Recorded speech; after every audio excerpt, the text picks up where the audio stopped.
All right. So we're going to talk about the thermostat. So we're going to get into our thermostat and into our water pump, some of our other cooling components. And then I'm going to get a little bit into the heater system. You're going to get more on the heater system and more on climate control in the 507B class, because that's where they teach air conditioning. And then we're going to look at the different tools we use for testing the cooling system and also for refilling this cooling system. So we're gonna go through those. And like I said, I did put the new video up. I just posted it public this morning on YouTube, which is the cylinder head reassembly. And about the first 9 minutes of it are on freeze plugs and how to put freeze plugs in. The rest of it is installing the cylinder head and the intake and exhaust manifolds and those types of things. And got some different tricks in there that we use in industry to kind of just make things go easier. Things we learn from not doing them and having things go bad or take longer than they should. So that's in there. So even my 30-year-old daughter who's here visiting, when I was editing this morning, she got sucked in and watched it for the full 40 minutes and thought it was cool and did critique me and give me some pointers on how I could do better videos. But if she's not careful, she'll become my new video editor.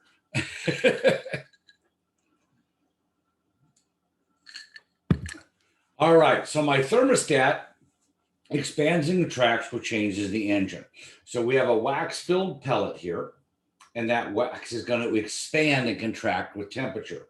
As it expands, it pushes on this, which pushes this center part down against the return spring and allows it to open, allows coolant to flow through here. So you can see here's the diameter where it sits. And yet here's the small area that the coolant is able to flow. So sometimes we see where someone gets an XYZ brand thermostat and that company actually made that diameter too small. So now you're not getting enough coolant flow. It's the one that the catalog said fits the car, but it's just not made to OE specifications. So generally with thermostats, we use, name brand or big brand thermostats. Stant is probably the most well-known. Stant is actually who makes them for Napa. So we use a lot of Napa thermostats. But, anyone can get thermostats made and get a product line out of a factory. So, you want to stick with name brands. There's usually also two different levels of thermostat. There's a standard thermostat and there's a higher level one. Stant calls it their superstat. Thermostats, when they fail, would normally fail closed. And if they fail closed, the car will overheat and you damage the engine. With a superstat, they're guaranteed, they're engineered, and I don't know how they do it, they're engineered to where they'll only fail open. So when we do engine jobs or we do anything, we always put a superstat in because we got that guarantee. So if the thermostat sticks closed, we're suing Stant. So part of auto repair is liability, and you're always looking for someone else to take that liability from you when you have a shop. Otherwise it all stops with you, which it seems to stop with you anyways. So it reduces coolant flow when the engine is cold. So this thermostat, because it's a wax pellet, it's not a matter of simply open or closed. It starts opening and it normally takes about 10 degrees or so, maybe more than that, to be completely open from the opening temperature. That being said, thermostats have a published open temperature, but they also have they have to close also. So a thermostat opens up, it's say 195. When it gets down to 190 or 185, it's going to close again. And when it gets back up to 195, it's going to start to open again. So it has to open. So the thermostat will literally open and close, open and close, open and close quite a few times until the entire cooling system is at operating temperature. So one of the things we look at when we look at a thermostat is I look at, does it open at the correct time? But I also look at, does it close at the correct time?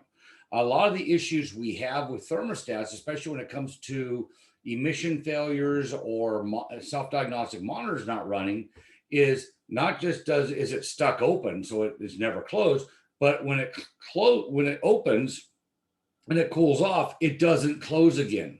So instead of closing back up within 5 to 10 degrees of opening temperature, maybe it's 30 degrees or 40 degrees.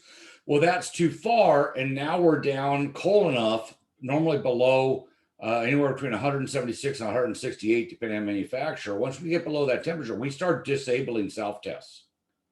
So at that point, we're not running tests because the car's not warm. And that can inhibit the self-diagnostic monitors from running, which prevents a car from passing smog. So that could be a big thing. So a thermostat, in theory, last forever. Reality is they don't. Occasionally, we do need to replace thermostats just because the thermostat goes bad. Normally, thermostats are replaced because we're doing another service. So I've got the cylinder head off. I'm not going to put the old thermostat back in. I've got the cover off. I'm not putting the horn back in. So a lot of times it's replaced because we have the old one off. And just like when we get out of the shower, we don't put our dirty clothes back on. This guy gets replaced. So a lot of times these are replaced for preventive maintenance when something's apart. They're not normally replaced just because the car has 100,000 miles or 200,000 miles or whatever. We don't go in to replace it just because it's old. So if it's working, fine. If it's not working on a vehicle manufactured after 2004, we're going to normally get a code for it. Now, that code may only show up once a year on a cold day, like my wife's car did, but you will eventually get a code for it. Again, depending on how strict the code setting strategy is. And so they've gotten a lot better. It used to be back in the 60s, 70s cars, the car was overheating. The first thing they went after was the thermostat. Thermostats had high failure rate at that point. We don't see that failure rate out of thermostats anymore, and we haven't for 25, 30 years. Professor Perry. Yes. Can you give some examples of jobs, or maintenance situations whereby you would want to replace that, but when you would replace that? Like yeah. So I gave one example, which would be a cylinder head, if I'm taking the cylinder head up. Another example might be some of these actually mount to the water pump. And so General Motors V8 engines, current engines do that, where the thermostat actually mounts in the water pump's outlet. And so if I'm replacing the water pump, it always gets a new thermostat. So it really is about, am I doing something that requires me to remove it? The only other time I would do it is preventive maintenance. If I opened up a cooling system, that cooling system was just really, really rusty inside, and I'm replacing hoses, putting a radiator on it and all that stuff, then I would probably put a thermostat in it for good caution, because we can tell the cooling system's been abused. But if the cooling system's in good shape, again, thermostats today, we just don't see them fail like we used to. I mean, I got a couple 100,000 miles on my thermostat, and I don't feel any need to go replace it. It's fine. Where back, going in the Wayback Machine 35 years ago, we'd have been recommending you replace the thermostat at 60,000 miles or 80,000 miles, because we did see so many of them go bad. So this is an example that, the product quality of the product has gotten a lot better over time. The engineering's gotten better. Now, when you replace the thermostat, do you also have to replace the cap on the radiator? The radiator? No. Yeah, radiator caps are replaced anytime you replace the radiator normally. And they're also if they test bad. So those are the two times I'm going to replace the radiator cap, is if it's bad, not working properly, which could be leaking, could be not, the vacuum valve might not be letting coolant back in. There's a lot of things that can go there. It might have the little tab broken off and I can't get it off anymore. They used to have a lever vent style. Right. You pop the lever up to relieve pressure, then you can turn it off, and the little plastic lever would break off. Well, that's a broken cap. I'm going to put a new one on. Okay. And I always liked those lever vents. That was a pretty slick idea.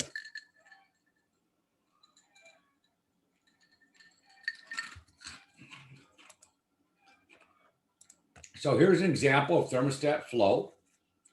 And if you notice, there's two sides to this thermostat. Not all thermostats have two sides. Some actually have three places that they seal. But the basic thermostat we're looking at is what we saw on the previous page, which is like this, which is controlling coolant flow to the radiator. In this case, we have two springs. One's controlling coolant flow back to our bypass loop or back through the block. And the other one's controlling flow through the radiator. So as I'm coming down, we have now blocked off part of this here.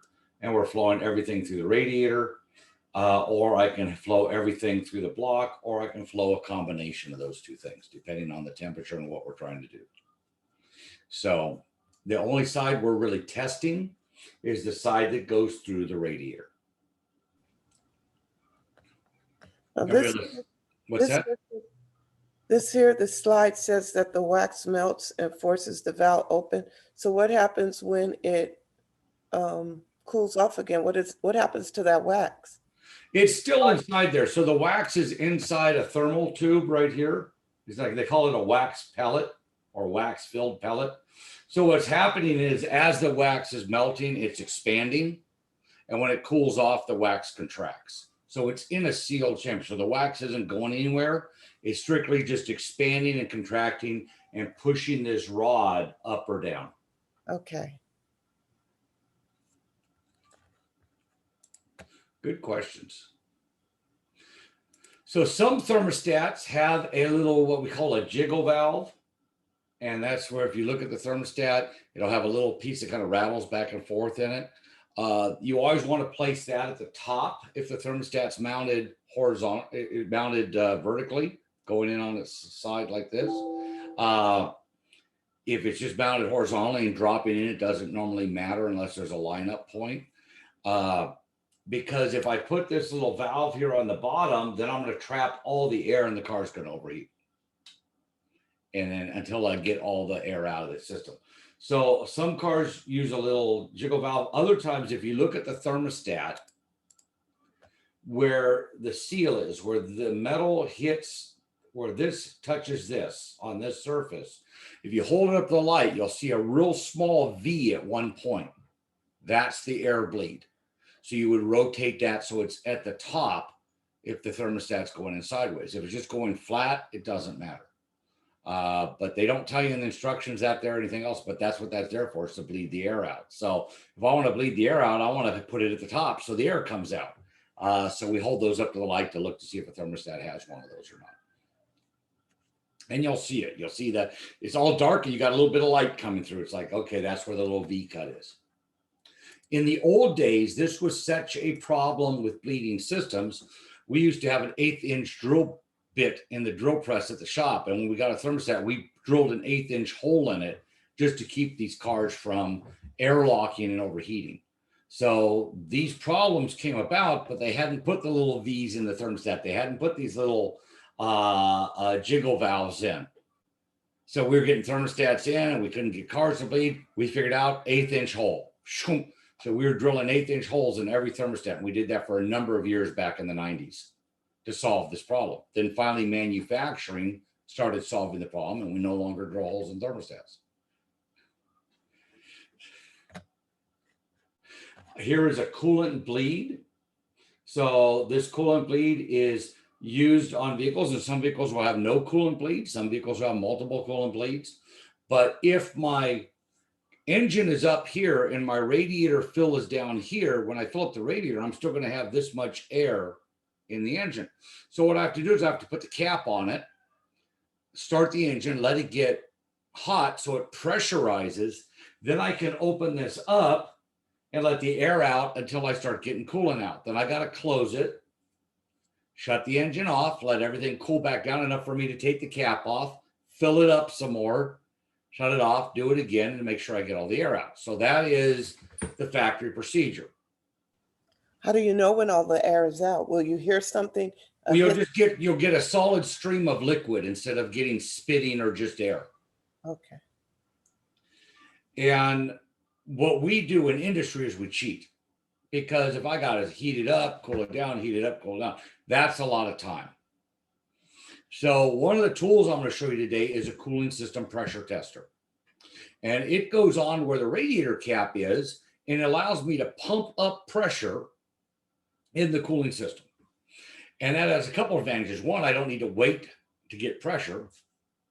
The other is now when I open this up to let the air out and then liquid starts squirting out, it's cold liquid, not boiling hot liquid. So a couple big advantages. And if it bleeds the pressure down, I can close this off, take it off, fill it up again, put more pressure in and do that. So generally we use, even though the cooling system pressure tester is a diagnostic tool, we actually use it many times for filling cooling systems to push coolant past the air bleed. Because all we're doing is moving pressure. And so that's how we get around that. Gee, it takes 2 hours to get all the air out. No, it doesn't. You just have to have a tool. If you don't have the tool, then you're letting that heat energy collect, build pressure, let it out, cool off. It's going to, take you a little bit. You can still do it. It's just going to take longer. The trick is patience.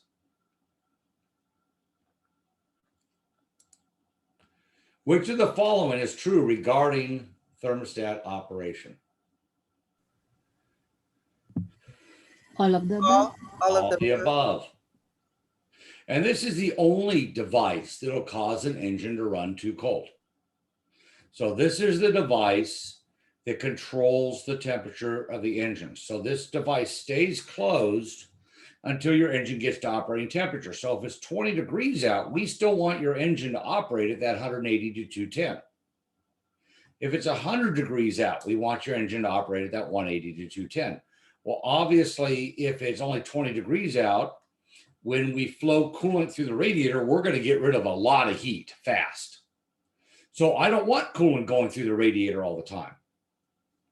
So the only thing that could keep my car from warming up, other than being out of coolant and just having air in there, where I wouldn't get a hot heater, is a bad thermostat. So if your heater doesn't work, or what I mean by not work, doesn't get hot or doesn't get as hot as you think it should, there's a high likelihood that the thermostat's not working. The only other possibility is you're low on coolant. what does the heating core have to do with that? Remember, the heater core is part of our cooling system. So coolant is constantly flowing through our heater core, is part of the bypass loop, whether the thermostat's open or closed. So therefore, and that's also part of the cooling system on the vehicle, on a modern vehicle.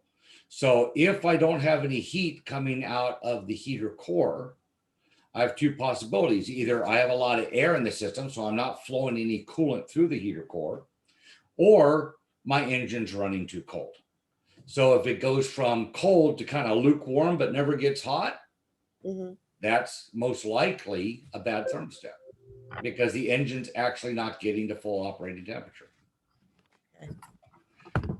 I mean, on older vehicles, there's some other things like a heater control valve that's not open all the way or things like that. But on modern cars that don't use a heater control valve, we're down to those two things. So but that is kind of where we start looking. Is the car hot? I don't know. Do I have a gauge? Gee, my gauge only reads a quarter and my heater's not very hot. That's a thermostat. Okay. My gauge should read what? In the middle, in about half. So that's one of the common failures that we see. You'll see stuff in books where they say that, having the electric fan on all the time, having a too big a radiator, those kind of things can cause overcooling. No, that doesn't even pass the smell test, because what controls engine temperature is the thermostat. I can cool the coolant as quick as I want once it goes out of the engine. Right. And if we get too cold in the engine, we just close the thermostat again. So how can I overcool by having too big a radiator? It's like saying, well, if I drive below 50 degrees, my car is going to overcool. What's the difference between driving it below 50 degrees and having my fan on all the time, or having, a bigger radiator, or all these other things? That's ridiculous. But yet the last book we used gave a whole long list of things that would cause a car to run too cold. And it's like, I'd go over the list with the class and go, does this even pass the smell test now that we know how it works? It's flat out wrong. Okay. Thank you. And I bring that up because you'll hear other things that, oh no, that makes the car run too cold. Not if the thermostat's working, it doesn't, because the thermostat's what makes the engine hot. Right. That's why I asked about that heater core. Because Yeah. I heard that's, the only thing. Yeah. So the heater core is on the engine side of the thermostat, so it should have that heat. That's also why if you ever think you have a stuck thermostat, again, you can turn that heater on and it'll start cooling the engine down or start helping with getting rid of some of that heat if the thermostat's stuck. Okay. Thank you. Mm-hmm. So my water pump are normally belt driven, not always, but they can be belt or chain driven. So like on your Explorer, Tim, I think it probably has the 3.5 liter V6 in it. The 3.0. Oh, is it 3.0? Okay. Yeah.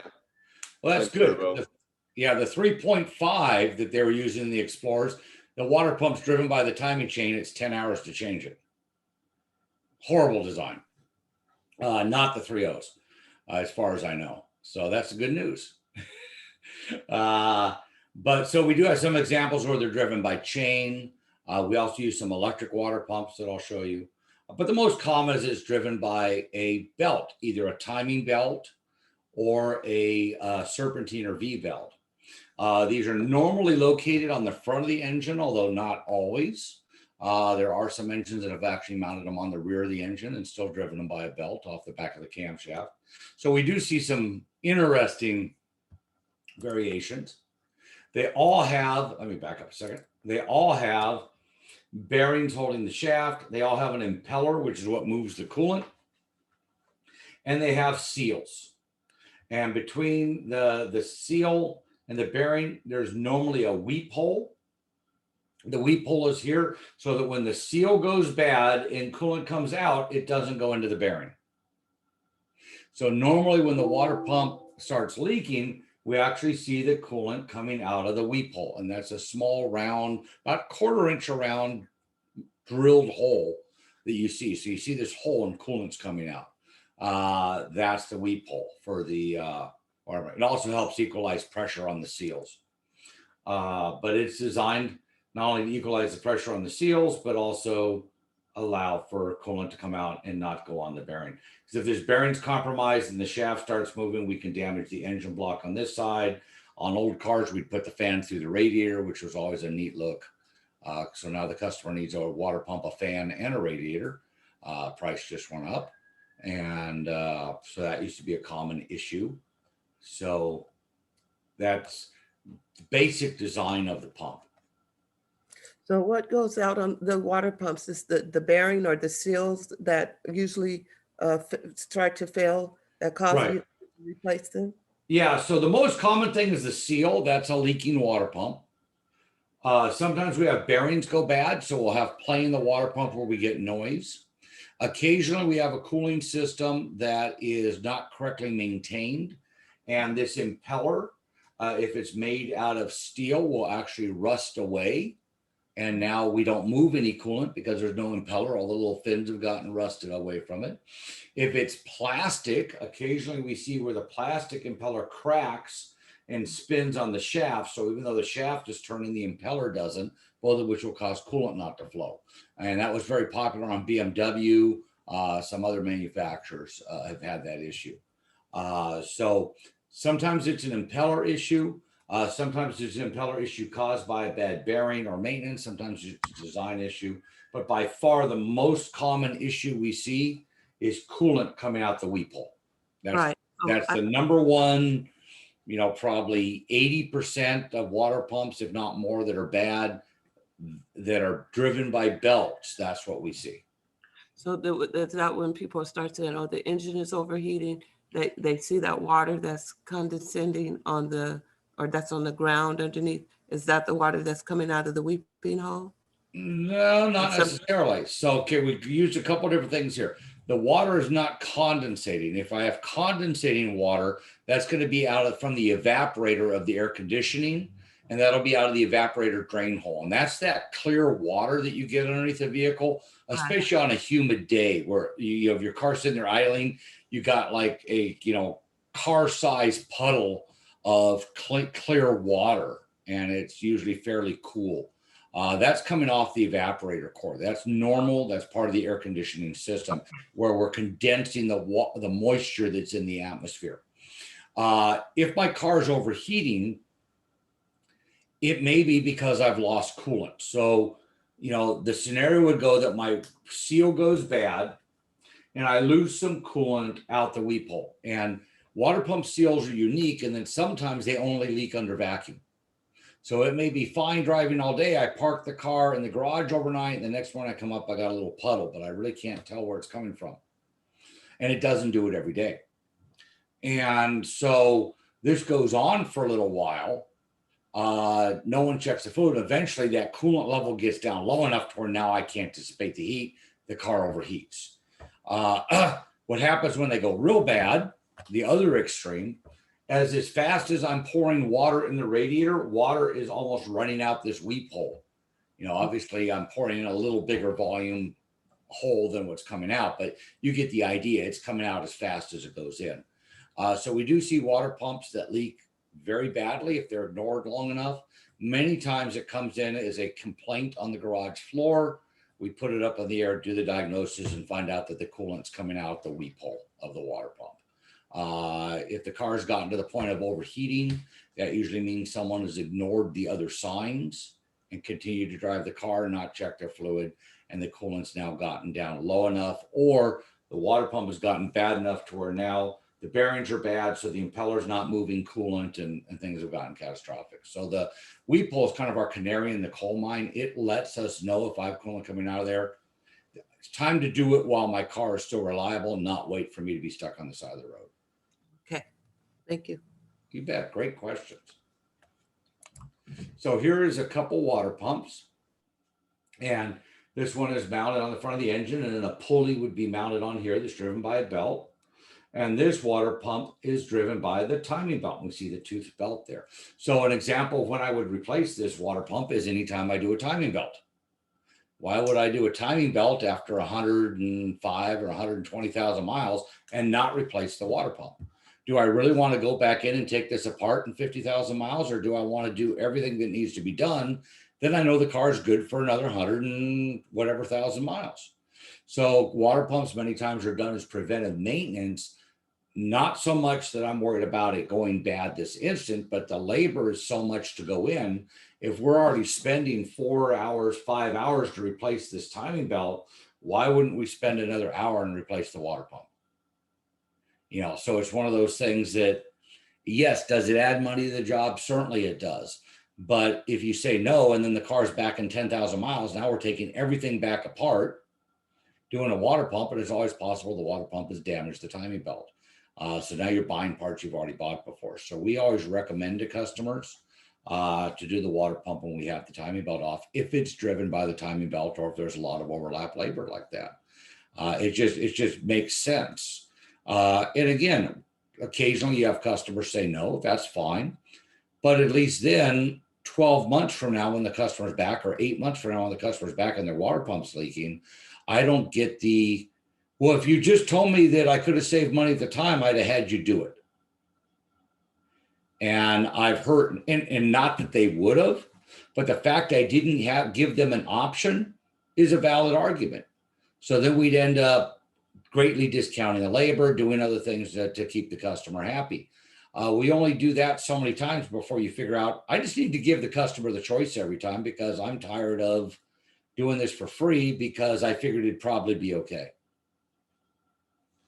So again, so that's why a lot of times a shop will recommend you do things while they're in there. It's because they want you to own the decision. So it's not always you need to do this. It's a you should. It makes sense. I mean, my dad's truck, every time I do a timing belt, every 100 and whatever thousand miles it is, I do the timing belt. I think it's 120 on his. It gets new seals, new water pump, everything. I do everything what's in there because I don't want to see the truck for another 120,000 miles for that. One and done. I just want to do it and move on, right? Yeah, it makes sense. If you can afford it, it makes sense. Yeah, absolutely. I'd rather somebody tell me that than not tell me, you know. Right. Well, again, because that way you can get on the same thing. You know what? Are you going to keep that vehicle for another 100,000 miles and that's really what you want to do? Not saying that it won't get hit, something won't happen that changes that. It's probably a good choice. If you're like, you know what? I'm only keeping this thing another 9 months. And then our plan is, because that's when my daughter graduates college, and then we're buying a new car. So as soon as we're done with those tuition payments, as soon as we're done paying for her to be away from school, 9 months. Now is it worth risking $250 for 9 months? Right? That might be a different decision. Or it might just be, yeah, go ahead and do it. So when I sell it, I'm going to show them the receipt and show them that everything's great to go. And maybe it'll be easier to sell or I'll get a better price. So, but those are individual decisions based on how much money the person has, what's going on in their life. That's not a technical decision. As a mechanic, it's my job to give people technical information so they can make the correct decision for them.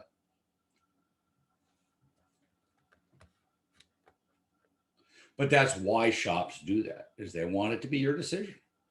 Now, some shops, unfortunately, or some salespeople, unfortunately, go, you're not going to make it across the street unless you do all of this. Well, first of all, I don't have a crystal ball. It fell off my toolbox years ago. I haven't found another one. And the car obviously drove in today, so it's probably going to drive out. So I don't think that telling someone it won't make it across the street is a realistic statement. But by the same token, you need to give people, here's the pluses and minuses. Here's the pros and cons. I've priced it out both ways. What would you like me to do? As a professional. Right.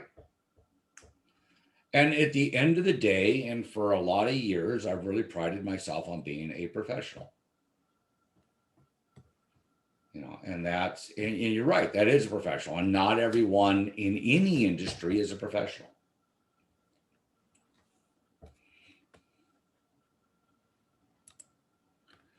So here's a kind of zoom in on a water pump. We can see the impeller, and you see where the impeller doesn't touch here. It's just very close. And we're moving the coolant around and we're circulating it from one side to the other. So this is a high volume, almost no pressure pump. So we're really not putting any pressure. All we're doing is circulating. So this is really a circulation pump, not a pressure pump. Now, some impellers are like this, where they have a flat surface and the impeller side goes towards the water pump, like we see here. There are other ones where the flat surface is against the water pump and the impeller goes towards the timing cover or the front of the engine. On those, and we see this a lot on trucks, on those, if the bearings go bad and it moves, now that impeller, if it's metal, will actually dig in. And we see this a lot where you have an aluminum front cover and a steel impeller, and the impeller will dig in to that aluminum. They'll even dig into cast iron, but they'll dig in. So then you put this new water pump in, but now there's too much space between the impeller and the housing because you ground some of it out. We see this a lot on trucks where this happens, and the truck is fine around town, but if it goes to pull a heavy load or it's doing towing, the truck starts getting warm and starts to want to overheat. It's because it's no longer circulating coolant appropriately. So it's good enough for light use, right? I mean, you got a truck that makes 300 horsepower. Well, if I'm only using 50 horsepower, I'm not generating a lot of heat. If I'm trying to use that 300 horsepower and all that torque to try to pull something real heavy up a hill on a hot day, and my cooling system's not working properly, that's when we have a heating issue. And so we see this more on medium duty trucks as far as being a problem. But it is something that happens. So if I have one where the impeller is facing the timing cover and the bearing's gone bad, I really need to inspect that timing cover and take a look at it and see if that needs to be replaced. If it does need to be replaced, I need to get a hold of the customer, let them know what I found, and let them know exactly what I told you, is that, hey, yes, it does need to be replaced. It is bad. Depending on use, it may or may not be okay. It's up to you if you don't want me to do it. I mean, certainly we're going to be better off than when it came in, which was this water pump that made lots of noise, leaked and all that. I mean, we're not going to be overheating sitting here in the bay, but what do you do with the truck? You know, so if it's someone who, yeah, I used to have horses, I used to tow, but I still have the truck. Now I just kind of I don't tow the horse anymore. I just go get hay with it and drive around. I don't want to put the other X number of dollars into a timing cover. I'm going to give it a shot, see if it works. Okay. Someone else says, you know what? I got a fifth wheel. I tow out to the desert all the time. You know, this thing runs warm enough as it is. Yeah, go ahead and do it because I don't want to have any problems. Again, same condition, two different uses of the same vehicle, customers are going to make different decisions. And that's fine. There's nothing wrong with that because both customers got the same information. Here's an electric water pump. This happens to be on a BMW. And so these are powered by 12 volts, and they actually convert it to 3-phase AC inside the water pump. We actually opened it up. It's just like I mean, it looks like a hybrid vehicle inside. It's really cool as far as the motor and then the capacitors for switching phases. Looks like an inverter and a motor all in one from a hybrid vehicle. I mean, we had to open it up and see, right? Because it actually sets speed sensor codes, but it doesn't really have a speed sensor per se.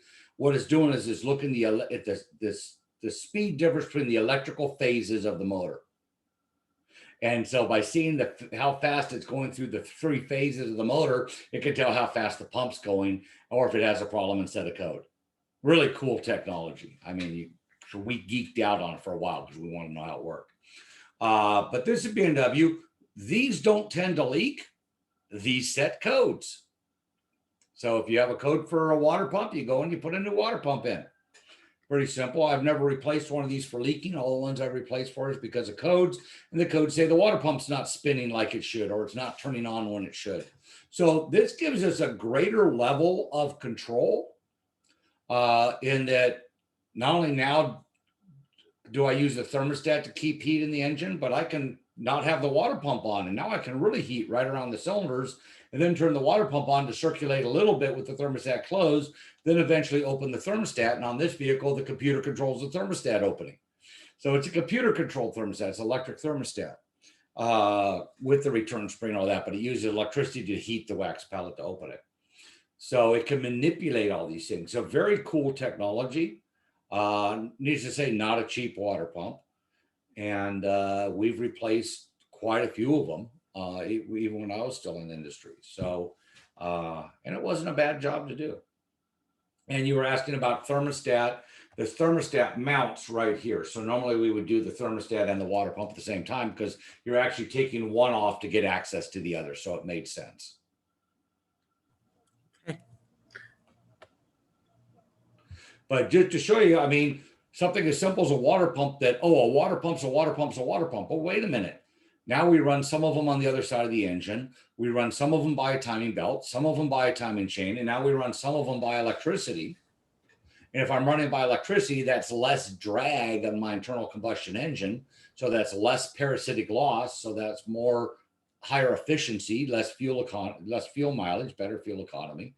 And certainly a lot of hybrid vehicles like a Gen 3 and Gen 4 Prius both use an electric water pump. So we see electric water pumps a lot on hybrid vehicles and other things like that. Obviously, all electric vehicles, the cooling on a Tesla for the coolant, what do you think? Has a mechanical or electric water pump? I'm going electric on that baby. Actually. Right? Since it's an all electric car and there's no engine, I'm going pretty good that we're using electricity here. So we do use a lot of electric water pumps and more every year. Also, some cars will use and I didn't grab a picture of one, I should have. Some cars use what's called either use the regular mechanical water pump to cool the engine, and then they use an auxiliary water pump for the heater. And what the auxiliary water pump does is it has the ability to circulate the hot coolant from the engine through the heater core with the engine off. Also, they may use it when you shut the engine off if the engine is over a certain temperature to circulate coolant through the heater core to drop that temperature a little bit. So they do use, we see these mostly on European vehicles, and it's called an auxiliary water pump. And they're pretty small, just have hoses going to each side of them. Again, very common on European vehicles. We've used them for probably 40 years plus on European vehicles. But that's why a lot of European vehicles have what's called a rest function on the climate control, where you could actually have a car turned off and just turn the heater on, and that auxiliary water pump would flow coolant from that hot engine through that heater, which would normally give you about 20 minutes a heat or so with the engine off, which is pretty slick in cold climates.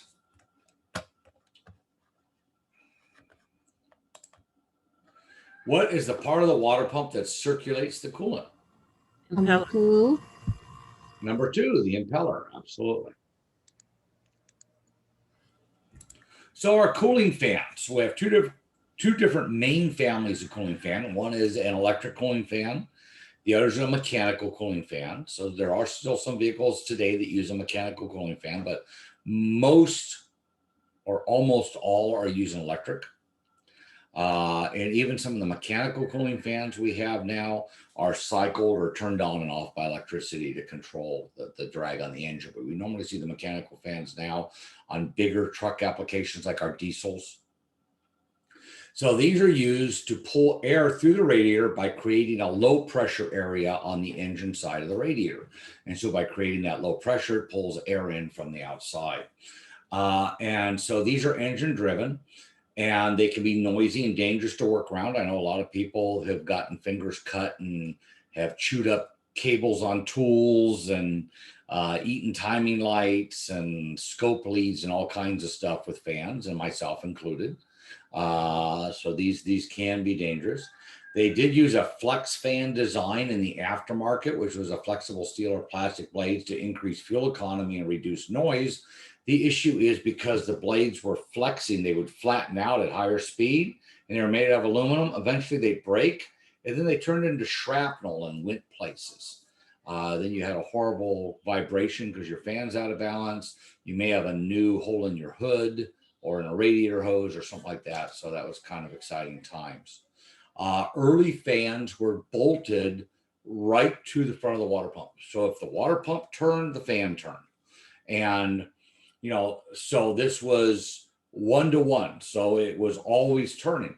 Well, that was a great loss of fuel economy because I don't always need the fan to turn at the same speed as the engine. Like going down the road. If it's a cooler day or not super hot and I'm doing 60 miles an hour, I've already got a lot of air coming through that radiator. How much do I really need that fan to do? On the other hand, in stop and go traffic, I probably need a lot from that fan. So we came out with a fan clutch, and we saw these in the 70s, and these are still in use, modern vehicles, although not as much because, like I said, we've gone to electric. And these can use a viscous coupler or fan clutch to connect the water pump pulley. Or not all fans are mounted on a water pump pulley. Some of them are mounted on a fan support. Toyota does this on their 3.4 liter. And I don't know if they did on their 3 liter or not, but they did on their 3.4. And other manufacturers do this also. It looks like water pump is actually a fan support hub. It's just a bearing there to support the fan. And to connect the pulley to the fan, increases fuel economy by being able to cycle on and off. Some of the new ones are solenoid control that we see on the diesels. These older ones are controlled in one of two ways. They are either centrifugal or they're thermal. The cheap ones are centrifugal, the expensive ones are thermal.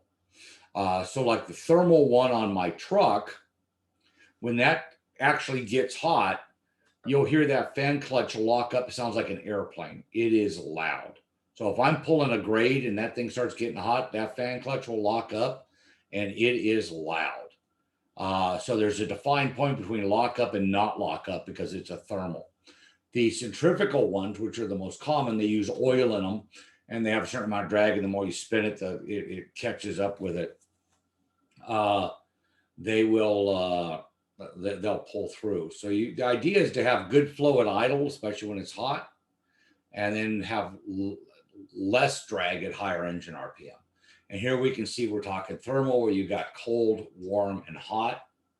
And you can see the little thermal spring as it moves, and it's adjusting the fluid flow between the two sides. Now, some of these, like Toyota, you could actually buy fan oil, go in, open them up, refill them with fan oil because the oil would leak out just a little bit over time.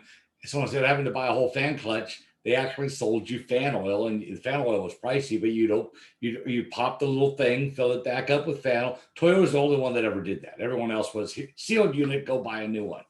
But it is unique that Toyota did that. It's just kind of one of those weird things. So fan clutches work good. When we look for a fan clutch to go bad, what we're really looking for is this bearing normally. So if I would grab the fan and I can wiggle it back and forth a lot, it could be the bearings in the water pump are bad, or it could be the bearing in the fan clutch is bad. If this comes bad, or if this gets so bad that the bearing comes apart, the fan launches into the radiator, which is really cool when that happens. It usually goes a couple rows deep and gouges out. It's pretty exciting. I've also seen them hit hoods and other things, but normally the shroud directs them right into the radiator. So we do replace fan clutches on occasion. It's a visual. Are they leaking? If they're leaking, they're bad. If they have excessive play, they're bad. The other thing that causes me bad is they never engage. So if I have an engine running, the fan's just kind of doing this, going around. That's a problem. It's just kind of coasting. It's not, it's not pulling air like it should. So we can look to see if it's pulling enough air. As a rule of thumb, any vehicle at idle with a mechanical fan, I should be able to take a piece of paper, put it up to the grill, and it should stay there. If it drops, you're not pulling enough air. If it's an electric fan, same thing. When the electric fan's on, it better hold the paper to the grill. If it doesn't, you're not flowing enough air. So that is just a good rule of thumb. And we learned that from doing fan clutches, because it's pulling some air, but is it enough? Does it pass the paper test? Good luck finding that in a book, huh, Ricardo? That's right. That's a good tip. Well, again, most people have a piece of paper. We can figure this out.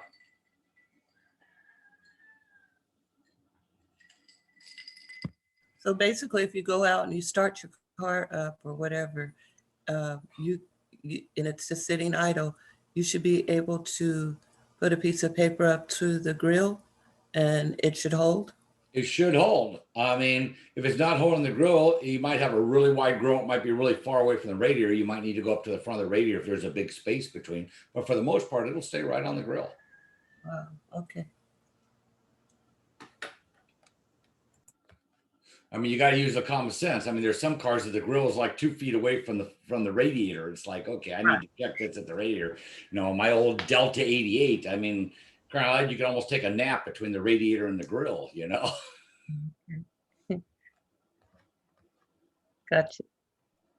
So my electric cooling fan. Now has an electric motor that turns the attached fan, controlled by the control module. Some of the early ones used a series circuit where you had a thermal switch mounted in the radiator or somewhere else.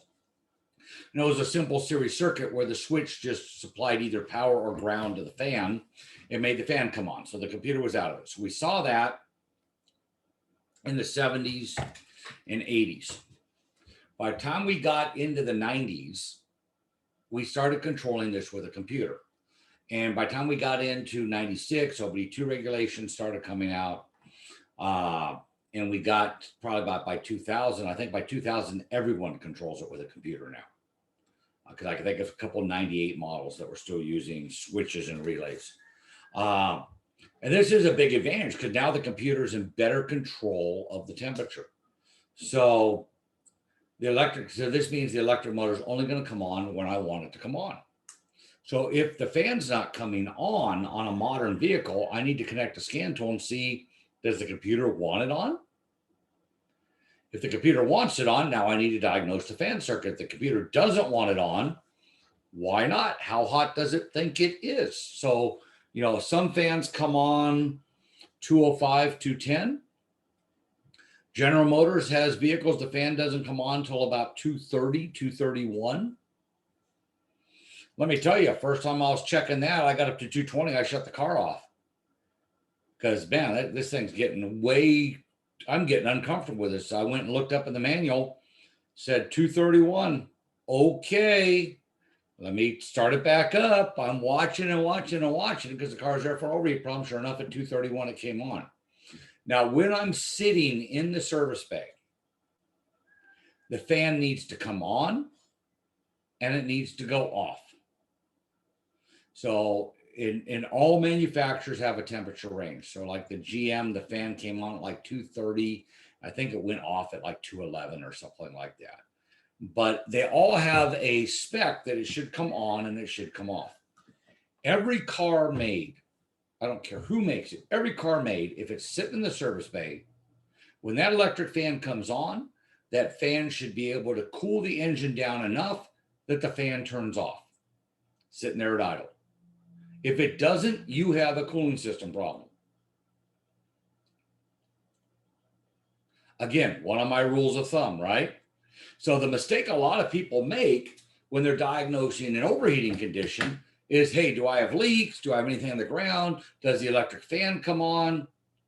Gee, all those things happen. I don't know what the problem. No one's asking, did the fan come off?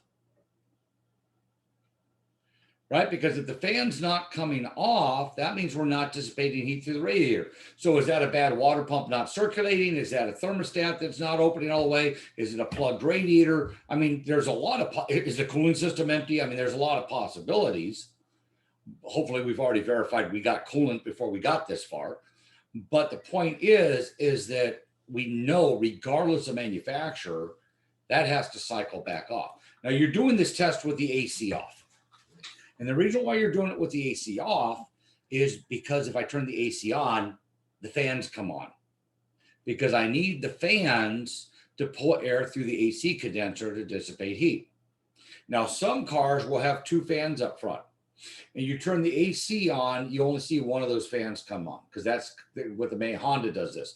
This is my condenser fan. This is my radiator fan. Now, the manufacturer, if the car's getting hot, will turn both fans on.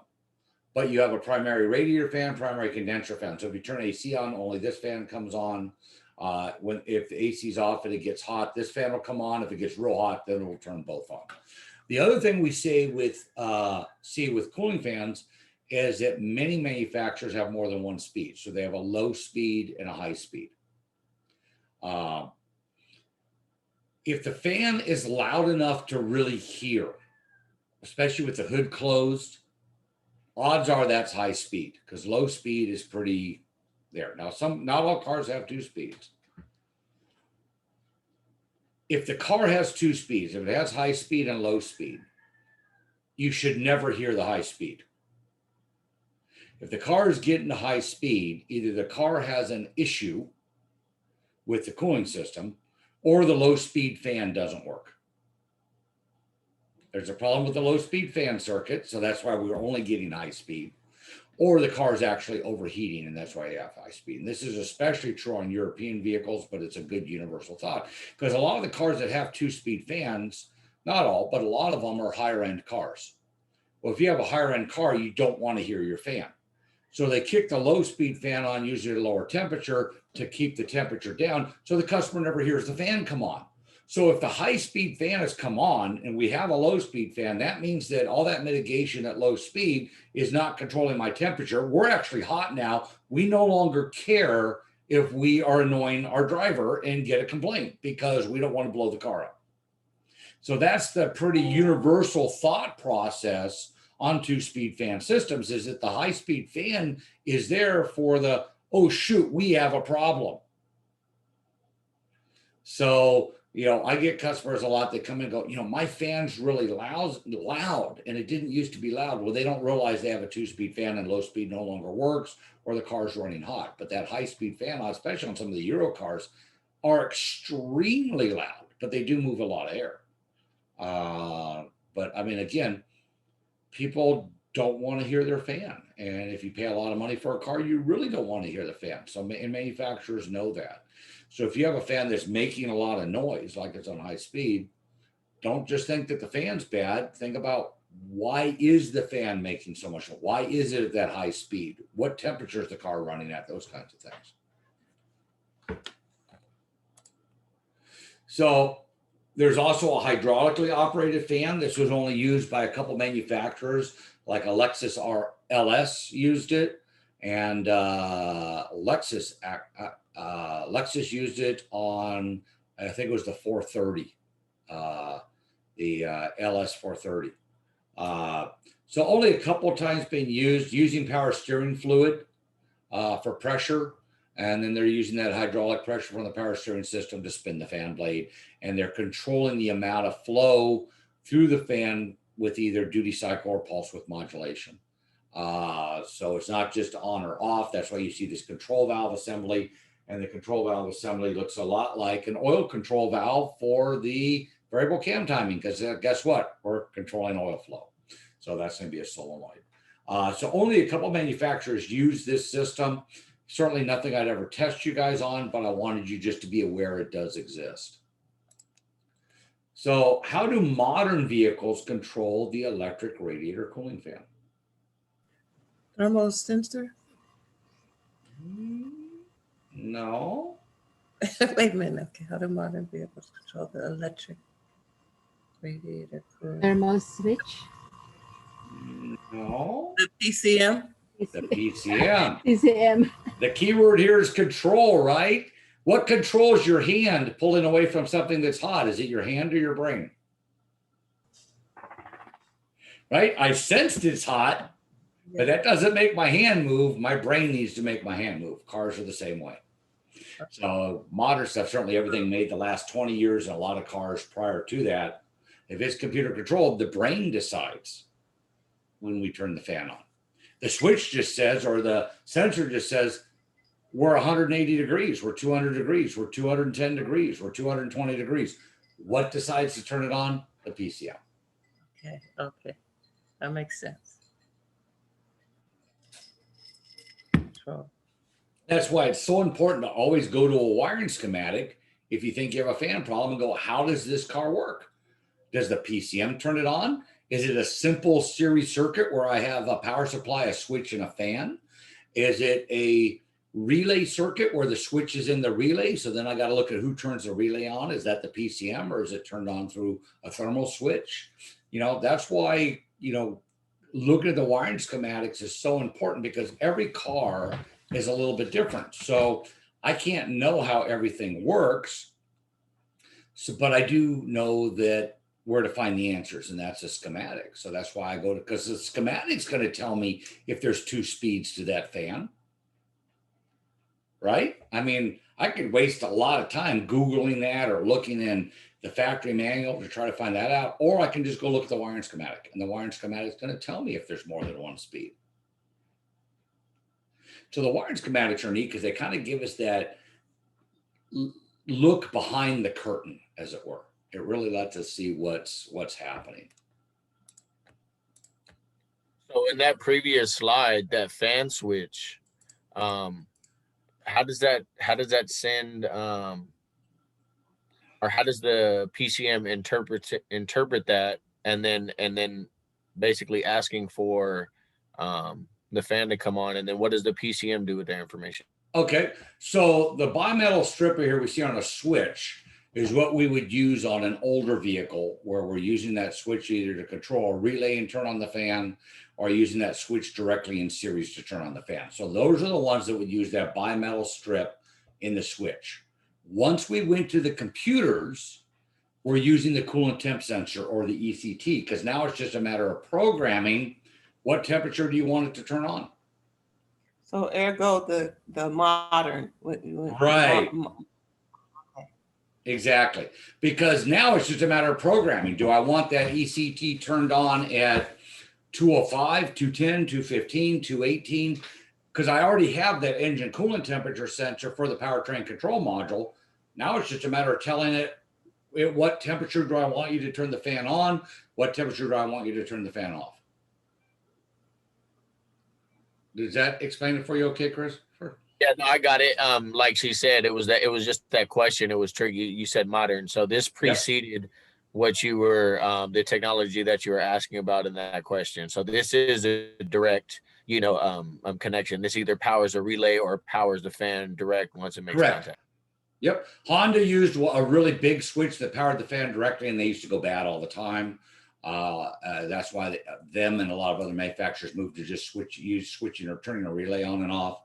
And that's why I said that, it really changed in the 90s. And by 2000, everyone's using the computer to turn it on and off because there was some holdout stuff. And that's why I use modern. I figure the last 20 years in this case constitutes modern. Like we discussed, modern varies based on the technology I'm talking about. We talk about an overhead valve engine being modern. That goes back to the 1950s, right? So it's overhead cam being margin, where that's the 1960s, right? So define, modern. If I think about modern engine technology, I'm thinking variable valve timing. That's been around since '93. So modern varies based on the subject we're talking about. I thank you for letting me clarify that, because the idea wasn't to confuse, but I do really want to make sure I'm clear that older cars were using just a switch and a series, compared to modern cars that are using the computer. And that's great for us because with a computer, I can do a lot of my diagnostics with a scan tool compared to the old cars. Now I got to go to test points and actually test stuff up. And I do have the lab turned on in this module for the electric cooling fan. And this one's controlled by the computer on the trainer. And I trace it down the power, the ground, the switch, and use the power probe. And I did the electric cooling fan with the relay because you can actually hear the fan come on and off when I activate it and that. So I think it's a pretty good video, kind of explaining a couple things we've done, because you have the wiring schematic in the lab assignment. You have the video of me doing the lab assignment, and I'm asking questions like which relay am I testing? So you got to find the right relay on the lab assignment. You got to find out which pins are used on the relay. Where do those pins go to? So, there's a lot of more than just watching me do the video on this one. You're actually getting to use your wiring schematic and some of the other things you've learned in this class, all in this lab assignment. Do you have a slide that shows the PCM in conjunction with the wiring harness? I do not here. And even the one I have with the 3 relays still doesn't show the PCM command. It just goes off to PCM. So no, I do not have one handy. The one for the Hyundai, I think, is pretty close that I use in the lab. Let me see if I can pull that up real quick, because it might. I don't remember how far it goes.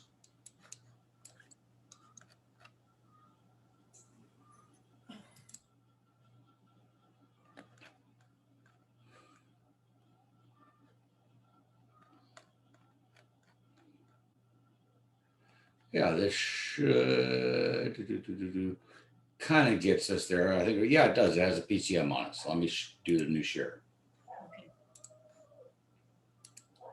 So here is the lab. There's 3 pages here. So the first 2 pages are the lab sheet. So you have a video here, directions, video, lab sheet. At the end of the lab sheet is the wiring schematic. And so if I look here, I have the PCM. I have an engine coolant temperature sensor. It has a sensor ground and a sensor signal. So this is our NTC thermistor. So this is my signal side right here. I can see I have an output for AC on. Oh, this is the control. So this is an input for AC on. Input for the pressure switch, input for relay control. So I've got some inputs here from the AC system. So these are not networked. These are what are called hardwire inputs. They're not going through a CAN system or anything. I have the fan relay control high, fan relay control low. And if I look here for fan relay control low is my radiator fan. Fan relay control high goes to my condenser fan.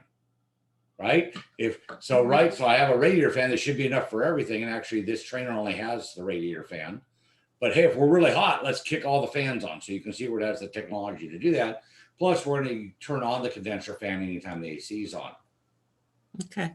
I come up here, I see a radiator fan relay, and it says photo 9. So this manufacturer actually in their factory information, I can click on photo 9. It'll show me a picture of where the relay is, which is pretty cool. Mazda does this also. Mercedes does it in a separate program. So there's only a couple manufacturers that do this, but it's a cool feature. And so then I've got what? Power coming to the relay. I've got power here coming to the relay. So I got 2 powers. The computer has to control the ground to make that a load, which would allow the power to come from here through the fan motor.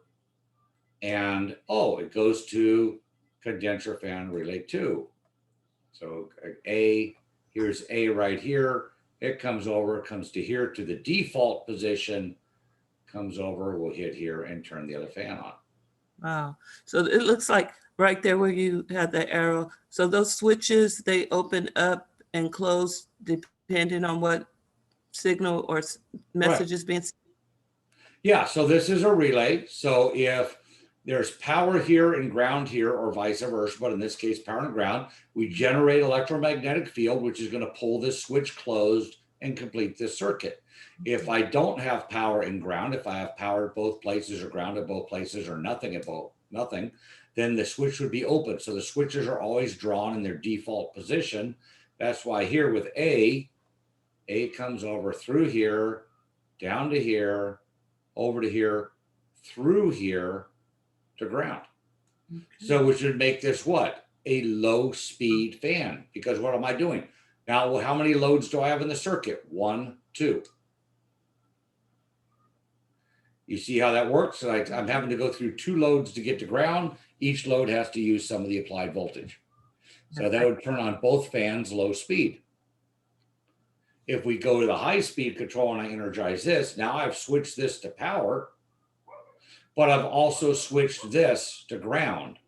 So now I would only have I would have full system voltage to each fan. Both fans would be on high. So that's how we're using 3 relays to control 2 fans. Very common. GM does this. This happens to be Hyundai. Again, we're switching from a series circuit to parallel circuits. In a simple series circuit, I got power through here to A. The A goes over here through the default position, down to this fan motor, down to ground. So I have 2 loads between power and ground. So Each load, and if each load has the same resistance, each would get exactly half the volts. So is that for efficiency purposes, or, you know, to separate, to equalize the, if I'm saying that right, to equalize the, or to share the load? No, it's not about sharing the load. What it is I want to flow a small amount of air through my whole radiator. I don't want the noise. Okay. So what I really want to do is flow air through and not have my customer know it. Okay. And that's So all. this should be enough to keep my car cool unless I have the AC on. Okay. On the other hand, if the car's still getting warm, that fan's not cycling off, but instead the temperature keeps going up. Mhm. Now the computer's going to apply ground right here, which would switch both this relay and this relay. So now I would have a circuit where it's power through the switch that's closed to the load to ground. And this circuit would have power through the motor from A over to A through the new switch position straight to ground. So now each motor would get system voltage. And since the motor is going to go faster on 12 volts than it will on 6 volts, it's going to move more air through the radiator. But you don't want it operating that way for too long, though, right? It can operate that way a long time. The biggest ideally, no, you don't. Because if I am, that means that my car is either hot or the AC is on. Okay. If the AC is on, that's fine. That's normal. I'm not concerned. If the AC is not on and it's doing that, I'm concerned. Okay. So you can see here where a bad relay might allow low speed fan to work, but I'd never get high speed fan. So I turn the AC on, and now we've switched this. So I have one fan on high speed. I've just put power here, but this is power going down. But now this would become power all the way back to here, and this fan would stop working because I'd have power and power on each side of the load. No current flow, we're not going to spin. Okay. So I would go from having Low. both fans on low speed to only one fan on high speed because I have a relay that's stuck. So you can see where diagnosing this can get really tricky if you're not. That's why I mentioned using highlighters. So as you do, wait a minute, what would cause, this fan here to spin fast and this fan not to spin at all, but both fans spin slow? The only thing that's going to do that is a relay stuck in this position. These 2 relays are able to switch. So you can look at different scenarios as you go through that. But that's why the wiring schematic tells me I have a 2-speed fan. How do I know? The wiring schematic tells me. I'm feeding it series. I'm splitting the voltage between 2 fans. Then I run it in parallel, and each fan gets all the voltage. That's a 2-speed fan. Okay. And the computer's just looking at this. What's the temperature? Based on the temperature and based on whether the customer would like air conditioning, how high the pressure is in the air conditioning, is going to tell me what to do with the fans based on my programming. And about the only information we get is what temperature the fans come on. Sometimes we get what times the fans come on and off. Sometimes we get real lucky and they'll tell us what temperature the fans come on for low and what temperature they come on for high and what temperature they go off. We get all three things, but it really varies by manufacturer. Okay, thank you. Was that helpful? Yes, it's very it's explanatory. Thank you. Good. And maybe what I should do is make a slide of this because this is a good thing, especially since I'm using this for the lab. And I think this will help you guys with the lab when you go to the lab. Again, I learn every class from you guys. And pull this back up. There we go. It's funny So because I'm radiator thinking, What's that? sitting here thinking, it's funny because I'm sitting here thinking, if you got 2-speed fans, I'm thinking that there must be a switch with different resistors. Right. Just like running like the heater fan from the cat. Right. Just like we do with the blower motor. Yep. Yeah, the blower motor. Yeah, I that kind of blew my mind a little bit about the relays. So Yeah. and I wouldn't Yeah. have read that wiring diagram correctly. That's what's got me a little frustrated. Like I wouldn't have read that the way you just described it. I would have done this. The RCA dog kind of thing. Well, that further tells me I just need to put that in the PowerPoint presentation and go back to that. So, which I mean, I'm happy to do and I obviously need to do because it was beneficial for you guys to see it. And even though I used a schematic very similar to that from GM when we were doing the wiring schematic training back in week 2 or week 3, I think I can see I need to put that in here, kind of refresh, go over and apply. So again, I'm always looking for ways to add. That's why these slide packs get so thick. My problem is I got way too much information to share. So our rubber hoses, obviously they're not real rubber, synthetic rubber, are subject to high pressure and temperature. Well, let's define high pressure. And I left this in here because this is what the book says. Pressure, we're talking 17 pounds or less normally. I wouldn't call that high pressure. High pressure to me is anywhere from 60 PSI to 30,000 PSI, depending on the system I'm working on and the generation of the vehicle. But I certainly wouldn't consider 17 PSI high. Temperature, as we know, 180 to 210. Upper and lower hose, also, the book says they're called the inlet and outlet hose. I've never heard anyone call them the inlet or outlet hose. We call them the upper and lower radiator hose.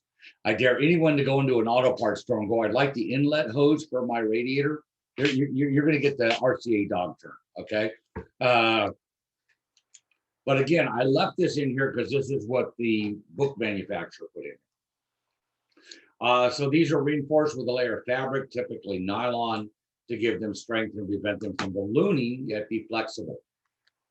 So here's a couple different types of hoses. This is a molded hose, which almost everything uses today. Actually, I'd say everything uses today. This is a flex hose. These were popular a number of years ago, especially at service stations, because you could have one hose that would fit a lot of applications because you had a lot of room underneath the hood. So you could, as long as it was long enough and the right size, we can make it get there. So we still use flex hoses sometimes on some older vehicles that they don't make molded hoses for anymore. If we're doing an engine change or an engine swap and things don't line up and I can't find a molded hose that works, those kind of things. The one thing, anytime we replace a hose, we always want to replace the hose clamp. I have a couple different types of clamps. We see a spring clamp here, which is a factory type clamp. One of the advantages of these is that they're constantly tightening. So if the hose expands, contracts, it's not going to loosen up. This is a worm drive style hose clamp. This is what's used as an aftermarket replacement. Now, not all worm hose clamps are the same. There's aside from quality differences, there's significant design differences. So if you're working on a European car, the hose clamps are actually narrower, and the end, and instead of being a flat band, it's actually curved at the sides. And that keeps it from cutting into the hose, and it's a narrower band. And a lot of times on European cars, we can't use these wide domestic one drive hose clamps because they won't fit correctly and they'll actually cause a leak. There's also Volvo. I can't remember the company that makes them for them, but they have a blue right here. They are galvanized and very heavy duty, and Volvo uses them. A couple other European manufacturers use them for hoses. Then there's some wire ones and some other stuff that are one-time use import stuff we see. We used to use them on domestics years ago. I don't have any pictures of those, but they're a one-time use wire or bands around itself. Some people will try to reuse these spring hose clamps. They do have tools to remove them and put them back on without tweaking them. Many times you can get away with reusing those. So we see this a lot, like on radiator hoses for GM and other things where people are reusing them. And many times that works out okay. When we're placing the hose clamp, and it's kind of a bad picture because most hoses don't have a groove for the clamp to line in like we see here. I can't remember the last time I saw that. But you do want to always have a distance between the edge of the hose clamp and the edge of the hose. Because if I put the hose clamp all the way to the edge of the hose and I squeeze it down, it's going to want the hose to retract inside the hose clamp and it's going to possibly fly off. What I want is I want to put the hose clamp where there's some hose after it. So as I clamp into the hose, that hose is going to kind of pooch out a little bit, and that keeps it from going out underneath the clamp. So you never want to put hose clamps all the way at the end of the hose, because otherwise they'll literally spit the hose out. And then you have a big leak. On the other end inside, a lot of times on the hose nipple, there'll be a bulge part at the end, and there may be a bulge part further down. You want to put the hose clamp between those two areas. So when you slide the hose on, you need to put the hose clamp between the two bulges on the nipple, if there's two. Sometimes there's only one at the end, but a lot of cooling stuff has two. And so then I got to put the hose on, put the clamp on where it's centered, there's space at the end of the hose. And that's why I was saying on some European applications, you need to use the European hose clamp, because if you use the domestic hose clamp, it rides up on one of those bevels and it doesn't seal correctly because it's too wide for the amount of space they give you on some of these cars. My heater hoses are made from the same material as radiator hoses. They're just smaller diameter, carry a smaller amount of coolant. Heater hoses used to be sold as a bulk hose. I buy 50 feet of hose, and we had a couple different sizes, and you would just cut it and put new bulk hose on. Today, most heater hoses are molded hoses, just like our radiator hoses are.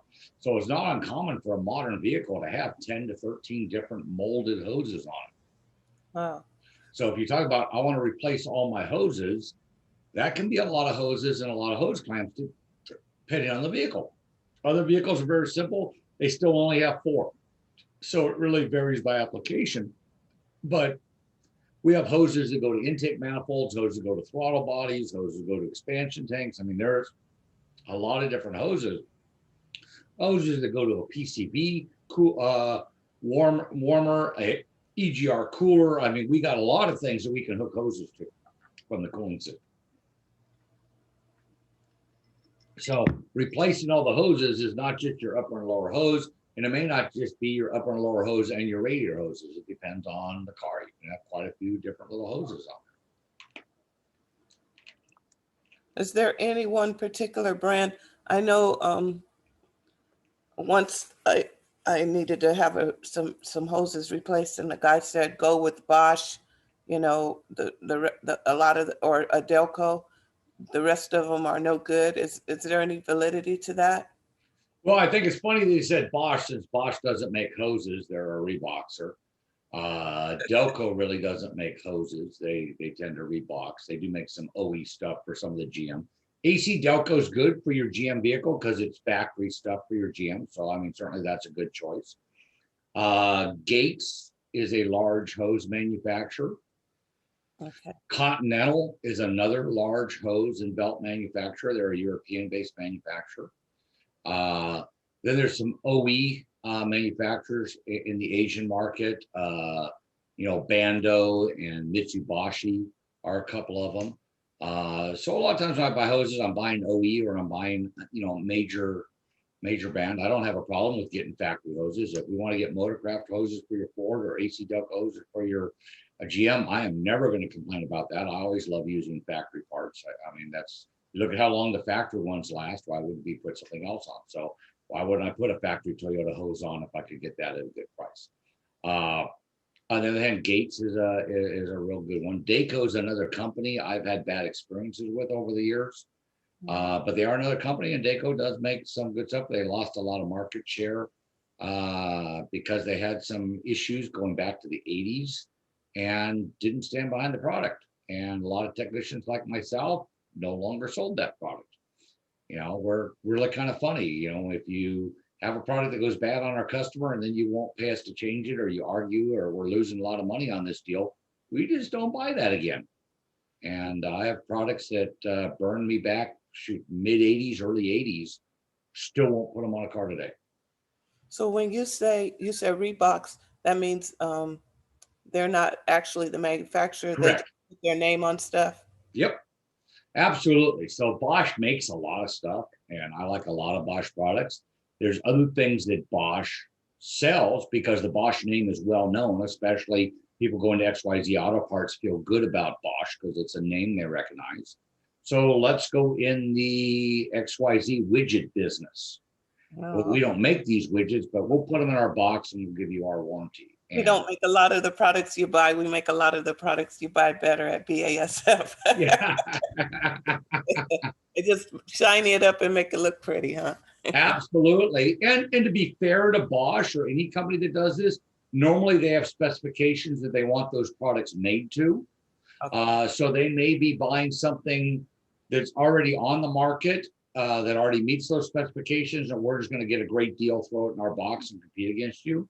Other times are things that, no, we want this made, and we go to a company and a manufacturing plant in a country, China to name one, and say, hey, can you make this product for us to these specifications, and how much is that going to cost us?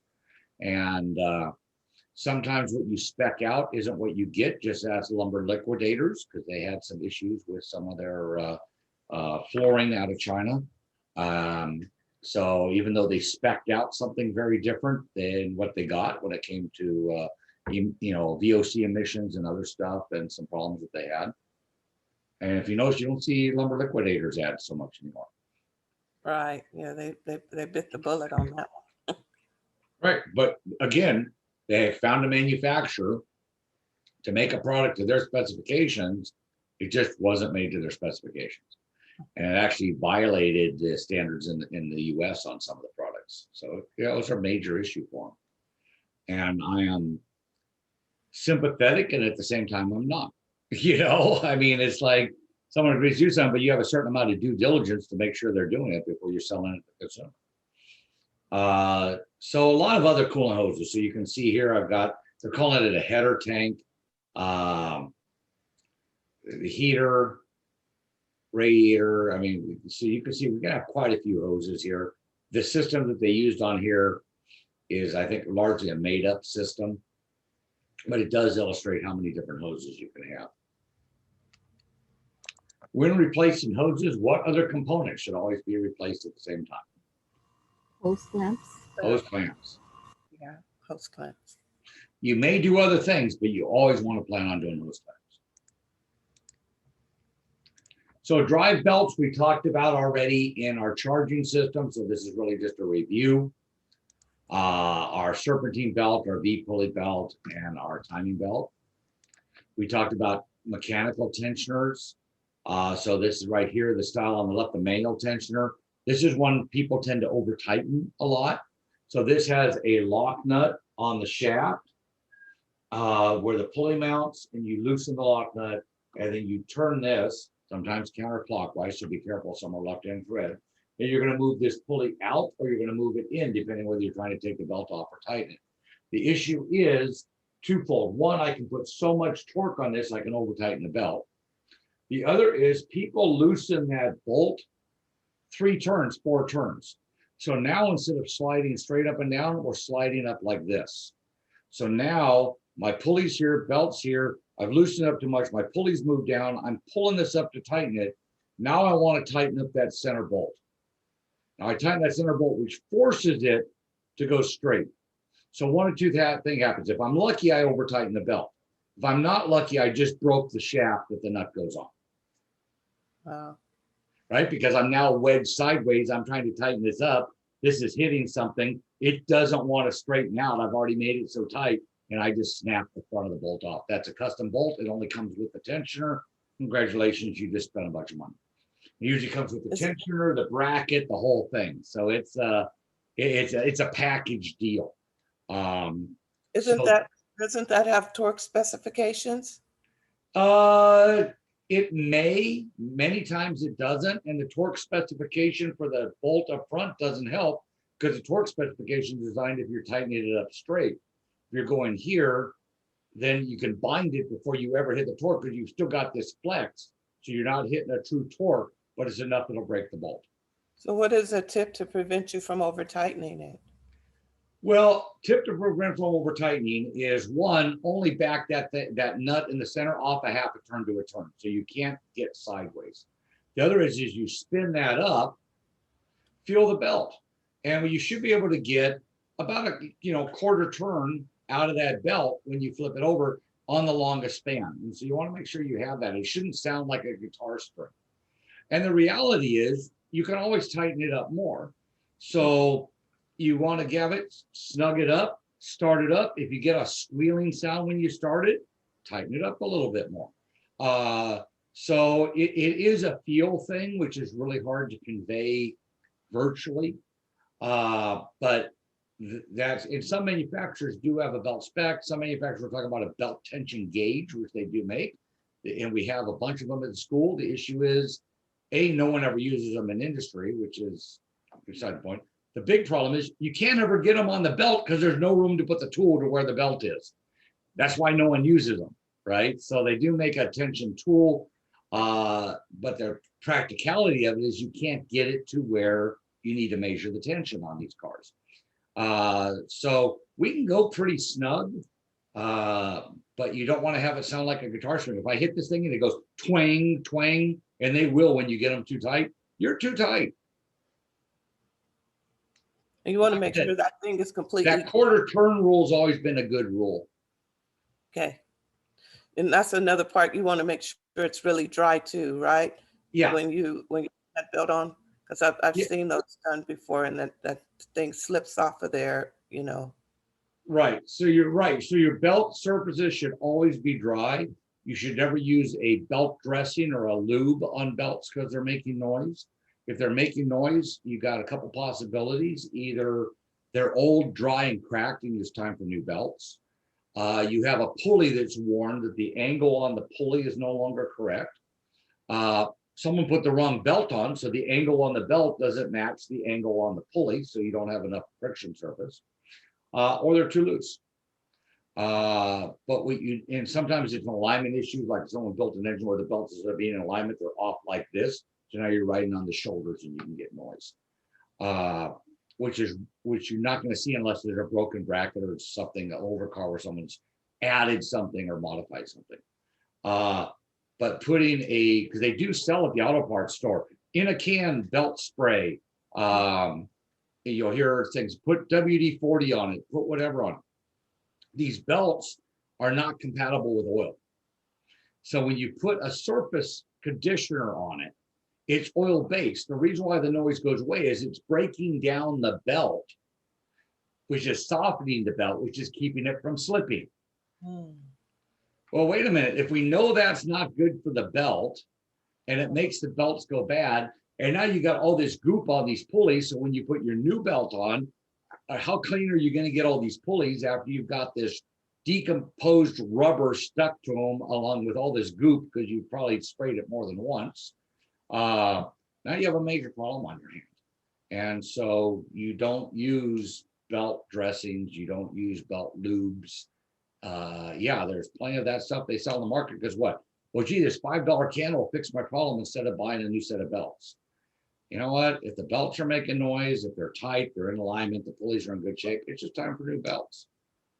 And since when the belts break, you're walking, it's probably not a bad call. This is an automatic tensioner here. These tensioners they have a scale on them. So they'll have a line here and a scale in between here. And that tensioner needs to be within those lines. So if you put a belt on that's too long or too short, it'll not be within those lines, which lets you know you put the wrong belt on the car. So we always want to match up the correct length of belt.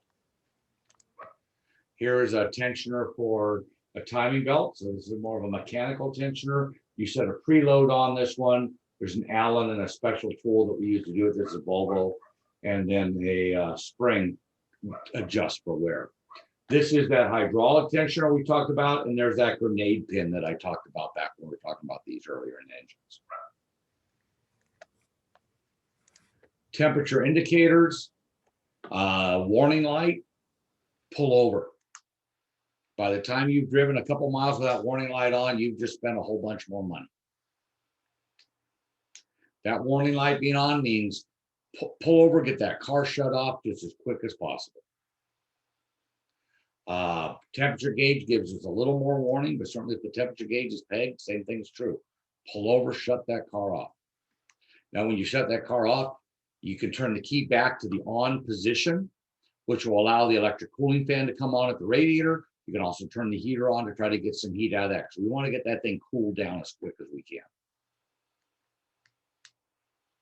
Open the hood, have the fan on. We want to try to get rid of that heat. The longer that engine's hot, the worse it is for the engine.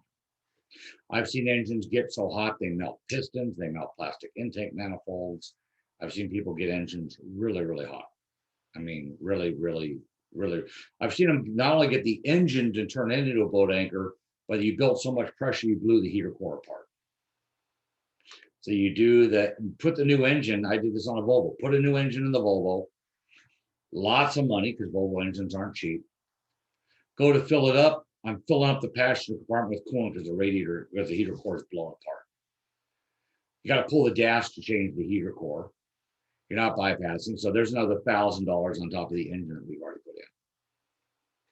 That's a tough call to make. Yeah, I would start your car, but by the way, you need a heater core.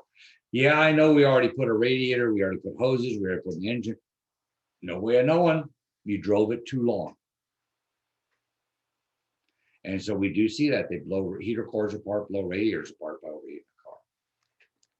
The gauge circuit, if it's a regular electric gauge circuit, works the same way as the circuit did for our oil pressure, is the same way as it did for our fuel level, right? A variable resistor changing current flow through the circuit, or a sensor, my ECT sensor. If I'm working on a modern car, all we're using is our ECT. We already have a negative NTC thermistor that the PCM uses. It's just going to share that information with the instrument cluster. So I'm only going to have that one sensor. I'm not going to have that series circuit like I would on an older vehicle. Which of the following is true? Oh, we already asked that. Ooh, okay. My heater core, which you've heard me mention, is really a small radiator inside the heater box in the passenger compartment, connects the engine's cooling system, and is supplied with hot water circulation by the water pump. And so here's an example of a little heater core. These can be made out of plastic and aluminum, all aluminum, copper and brass. It just depends on the vintage of the car and the manufacturer. As the air blows through here, it takes the heat out of the coolant and puts it into the air of the passenger compartment. So some older vehicles use a heater control valve. So the heater control valve, depending on whether it's open or closed, if it's open, we have circulation. If it's closed, no circulation. So if I have an older car with a heater control valve, I can bypass the heater core and not have an adverse effect on my engine's performance.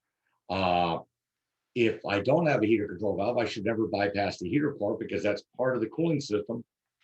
And the computer system, the radiator, everything else are engineered to have that heat dissipation, have that part of the circuit working. So the heater core is part of the engine's cooling system. True or false? True. True, absolutely.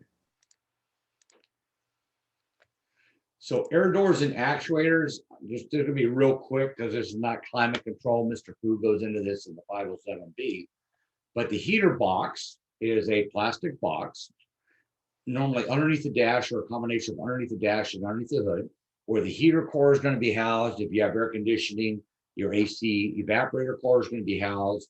Your blower motor is going to be housed.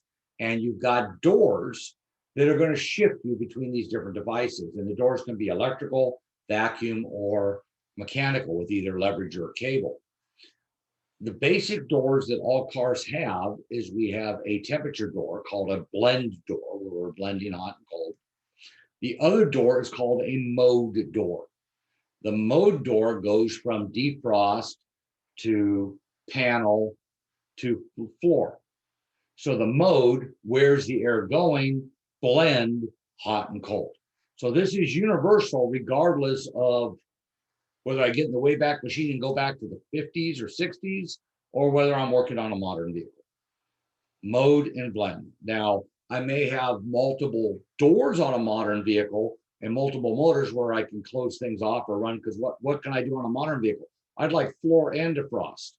Oh, I'd like floor and panel or defrost and panel, right? I can have different combinations. So now that mode selection might be done with multiple doors, where an old car it was done with one door. You got this. This is all you got. And so these doors are controlled by these servos. So I can use a cable. Very simple. I still own vehicles that use a cable, and the cable's attached to that lever, and you move that lever back and forth on the dash. What we see on luxury cars going back to the 60s, and on all vehicles all the way up to the into the 90s, use vacuum actuators. So we took vacuum from the engine, went past a one-way check valve, and stored it into what looked like a coffee can underneath the hood. Newer ones are plastic. They look like a bunch of round pods that are plastic. They might be underneath, mounted at the bottom side of the hood or somewhere else, but we have a vacuum reservoir there somewhere.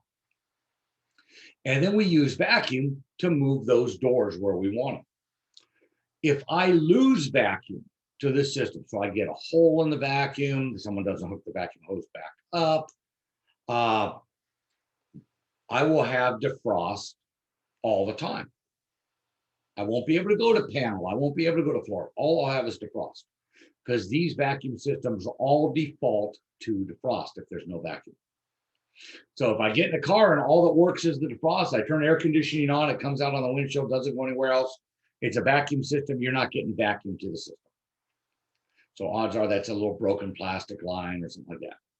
Now, on the other hand, with the vacuum system, if it works fine, except for when I'm going up a hill, and I'm going up a long hill, got my foot in the throttle, and my air conditioning goes less and less and less, and then finally I don't feel any air conditioning on me at all. And then when I get to the top of the hill, the air conditioning slowly comes back in my face and it feels good. What's happening is that check valve is bad, or I have a leak on the climate control side of that check valve. So what's happening is that I need vacuum to hold this motor in place. Since my engine, when I'm going up a hill, high throttle demand makes very little vacuum, I'm not making enough vacuum. So I need to use the vacuum on the other side of the check valve. So if the check valve is bad, all that vacuum I save goes right back in the engine. We have nothing. If I have a leak on this side of the check valve, I don't have enough vacuum maintained. The leak's smaller than what the engine provides at idle, but it's big enough to cause me a problem when my foot's on the floor. That's also a very, very common failure on these systems. The reason why I bring that up is we use that system for like 40 years on almost every car, certainly every domestic car, a lot of Europeans and some Asians. So, I mean, very, very popular system. And so that was a great universal, hey, all it does is blow defrost. Ding, you're not getting vacuum. Gee, it works fine, but it goes away when I go up a hill. Okay, either the check valve's bad, someone took it out, or you actually have a leak. Most of the time it's a check valve problem or someone took it out not knowing what it was. Electric actuators, that's where we're at today with computerized climate control. So an electric actuator, most of them have a sensor. So you'll have 5 wires going to them, 2 for the actuator, 3 for the potentiometer. Potentiometer just works like a TPS, right? So is it in this position, or this position? Where is it at? And so that way the computer can verify that the actuator is working. One of the common issues that we have with these actuators is the little gears break. And so you may have a car that you turn the key on. When you first turn the key on, you get this click, click, click, click, click, click, click, click, and it'll last for about a minute or two and stop. Or when you turn the key off, you get a click, click, click, click, click, click for a minute or two and it stops. That's a broken actuator. Very, very common. The trick is which actuator. That's where the stethoscope or other things come in. Where's the sound coming from? But that's what it is. It's a broken actuator. And they're easy to bolt on. They're not always easy to get to, but they are easy to bolt on. Some of them require a relearn with a scan tool. Other ones relearn every time you turn the key on, no scan tool or anything fancy is required. But that's where we're at today. So this is kind of our history, you know, where we're at now, where we were for a long time, where we've been. Now, keep in mind that cable system that was used in the 50s, 60s, 40s, my 87 truck uses cables. It does also use some vacuum for the heater control valve. So the heater control valve is controlled by vacuum, but all my blended mode doors are controlled by cables. So it kind of uses some of each.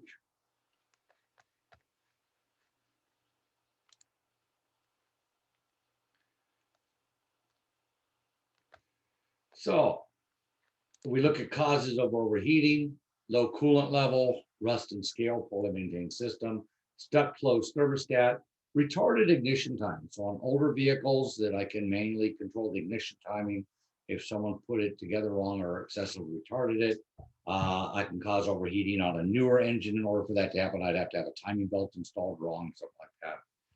Loose fan belt, bad water pump, fan problems, fan not working, defective temperature sensor. My temperature sensor doesn't tell the computer it's getting hot. How can we turn the fan on? Or maybe the temperature just says I'm getting hot and I'm really not.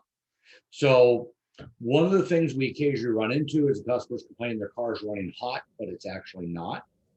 And we figure that out because after 20 minutes of operation, my oil temperature and coolant temperature have to be within 5 degrees of each other. That's just one of those facts, you know, get you know, that and a quarter almost gets you a cup of coffee. But I have a tool called a pyrometer that actually I can go down the dipstick to measure the temperature of the oil. And then I can calibrate the temperature gauge to the temperature of the oil. Because I know after 20 minutes, they have to be within 5 degrees of each other because that's physics. That's how it works. Now, if you want to know why it works, that's a different department. That's the physics department, and go have fun making your head hurt. I just know it does. That was enough for me. Again, fix cars, not engineer. Sir Brian, That Yes. loose Can you- fan belt is the old system. Fan belt is the old system. Right, fan belt's old system. What was that, Cynthia? can you explain a little bit on the retarded ignition timing, why it causes Okay, so- overheating? Yeah, so what it is if we retard the ignition timing, which means we're firing the spark plug too late, it has the effect because of the low power we're getting out of it, it causes the engine to run warm. And it's kind of counterintuitive. You think it would be the other way. And it's one of those things that I still scratch my head on. It's like, why does it do this? It just does. And it has to do where we're firing the spark too late. And I don't know if we're not building heat properly, if we're not building pressure properly, but it does cause cars to run warm. Okay, it's as clear as mud. So one of the things we're going to do is we're going to check the coolant strength. So this is a coolant hydrometer. This one happens to be for ethylene glycol only. They do make some for propylene glycol, but ethylene glycol and propylene glycol have different specific gravities, so they're going to affect differently. Some might have 2 scales. But this one is simply what you do is you suck up some coolant up to this line, and based on where the needle is, tells you what your freezing is. And we know that good coolant is 40 degrees below zero. So if I'm 40 degrees below zero or better, my coolant's good. If I'm less than 40 degrees below zero, that's an issue. Very, very quick tool. We use these for a long time. with modern coolants, we no longer use these hydrometers so much. A lot of times we use what's called a refractometer. So a refractometer, I'm going to take a small sample of coolant, hold it up to the light, and it's going to tell me if the coolant's good or not. Again, looking at temperature. So here's a refractometer, and they make quite a few different models of these for different things. And what I'm reading is where the blue and white meet. So in this case, I'm at 20 degrees below zero for propylene glycol. But I'm where for ethylene glycol? What is that? 25 degrees? Oh, that, yes. Okay, that's Celsius on the inside. All right.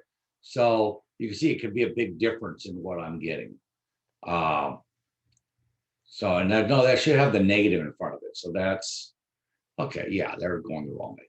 They didn't put the negative in front of the other ones because that has to be negative. So this is negative 20, negative 25. So it's about a 5-degree difference. It's not huge. And this is with nothing in it. So you can see we have a scale here for the batteries. So you can test batteries here if you have a scale. I can test windshield washer fluid. This is the only tool we use for testing diesel exhaust fluid to see if it has the correct potency of urea in it. So you can buy these with different scales on them and obviously different quality tools. Another thing you might see is coolant strips. Is very similar to checking the pH in your tool, in your pool or spa, and you use the strip and hold it up. And some shops really like these because this is a great sales tool for them. You can walk out. It's not me telling you, it's the strip's the wrong color. Here's what you need. So you see a lot of Quick Lubes or other places use this type of strips where a lot of shops don't. And some of that's a trust factor. Some of that's a, we want to sell you the service today factor. But this is one of the tools that's out there. You heard me talk about a cooling system pressure tester. So a cooling system pressure tester is used to either test the system for leaks or test a radiator cap for leaks. So I can have adapters that'll fit the radiator cap. You can see I have several adapters here. So what I do is I take the radiator cap off. I put the correct adapter on or no adapter at all if that's what's needed. And then I pump it up and look for leaks. I'm also looking for pressure to drop. Now keep in mind, if the system's hot or warm, pressure is always going to drop as it cools. That's normal. That doesn't mean you have a leak. Sometimes we find a leak right away. There's a geyser or gee, it's coming out really fast. Other times we put this on, and I've actually had to have it on overnight before to find the leak. In the case of a cracked cylinder head or something very small or porosity problem. So this is a go-to tool. This is the Snap-on one. If you're looking to buy one of these, I highly recommend the Snap-on one over anything else. Cost is about the same. The big advantage of the Snap-on one is you can kind of see it right here. There's a little butterfly valve right here. That allows you to turn it and release the pressure before you unscrew it. It's the only one that has that. And they're all about the same cost. The one I bought, the warranty expired in 1983, and I bought it new. And so they've held up very good. I've had to replace the gauge on mine once because I munched the gauge. And which cost are we talking about? I'm not sure how much they are now. You know, I'm because I'm old and dated. You know, they used to be in the $60 range. I'm sure they're twice that now. But again, we do get the student discount on them also, which brings the price way down. Okay, I was looking up on Amazon, you know, some Mickey Mouse brands, and there is nothing under $60 anywhere. Right. So Harbor Freight, $90. So, okay, that really makes sense then. Yeah. And so, like I said, I checked, I'm sure the Snap-on one is pricey. I mean, it is. But I know when I bought mine, because the two main manufacturers you see is Stant, and then the Snap-on one's the other one. And they were both about the same price when I bought the Snap-on one, and I bought it off the tool truck, so I paid retail. So it was about the same money as the Stant one. I like this one because it had the valve. So they were the same money. This one had that little release valve, and I really like that. And that's why I really like this brand.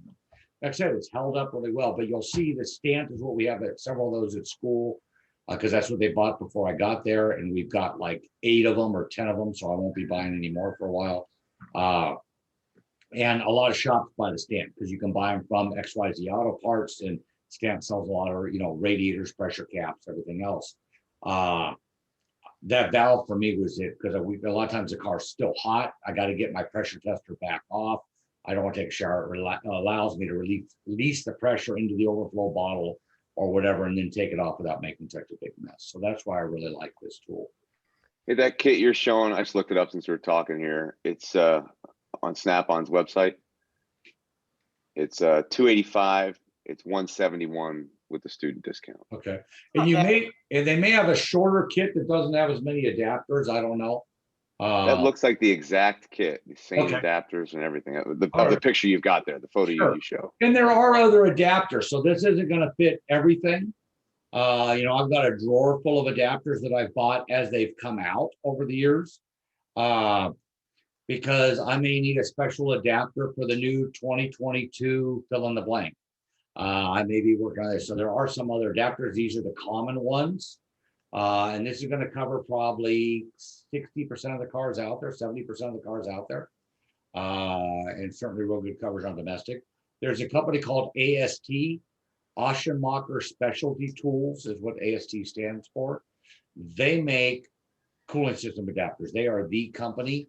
Other people have copied them, but they're using, and theirs are all machined aluminum adapters. So they're like 40 to 50 bucks each.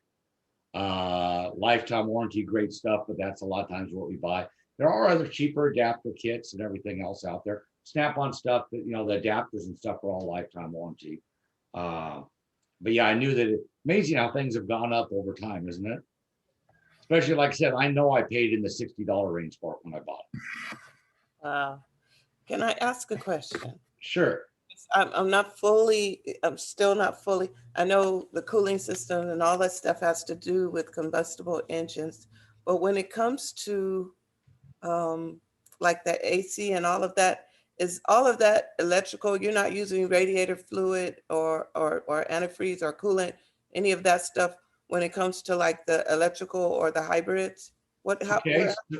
Okay, so my heater is using coolant, with the exception of some electric and hybrid vehicles that have an electric heat grid that they're blowing air through, kind of like a toaster string, high-tech toaster string. So there are some hybrid electric vehicles that are using an electric heater grid. A lot of them still use the liquid coolant from the ICE engine or the coolant they're getting from the inverter. But we do see some that are using electric heater on some hybrid electric vehicles.